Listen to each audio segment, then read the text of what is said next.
Hindi pa sumisikat ang araw nitong linggo nang magising ang ilang residente ng Barangay 104 Tondo, Maynila dahil sa nakasusulasok na amoy.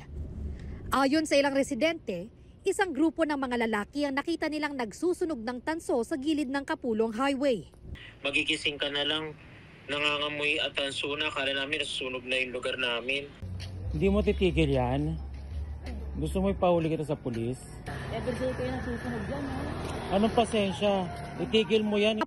Matapos magsunog, ibinebenta umano ng mga lalaki ang tanso sa junk shop.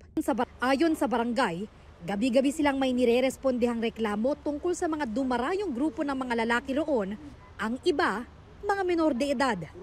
Ang problema, lagi raw nakakatakas ang mga ito. Kada reklamo, talagang pinupuntahan po namin. Kaya lang po, minsan meron po silang yung lookout. Pag umano po kami, mga nagtatakbuhan na sa kabilang barangay po. Tinutukoy pa ng mga otoridad kung sino-sino ang mga nagsusunog ng tanso. Pinaigting na rin nila ang pagronda sa lugar.